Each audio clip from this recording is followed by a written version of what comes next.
Moikka moi, mun nimi on Niko Saarinen ja tänään meille itsensä esittelee Katin valitsema treffikumppani Jouni, joka kutsuu itseään Pailu-Jouniksi.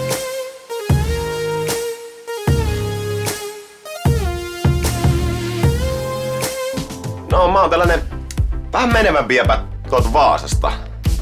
Pidän itteeni aika hyvän näköisenä ja sit mä oon ihan fiksu kans. Mut aika huolella tulee pailattua. Sitten kun mä pailaan, niin mä viihdyn aika paljon salilla. 2 asiaa on mulle tosi tärkeitä paria etsiessä.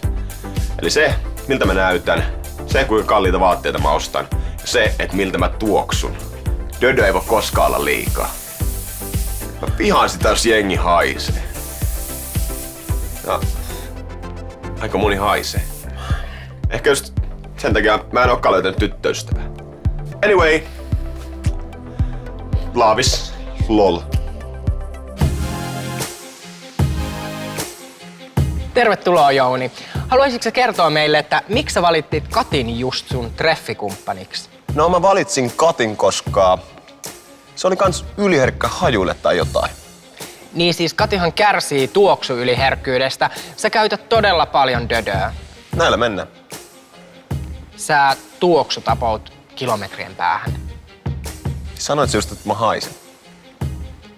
Joo. No entä Jouni sit se, että sä oot allerginen kissoille, kun taas Kati on 100% kissaihminen? No, eikö se ole vähän niin kuin sellainen lempinimi? Kissa? Ei.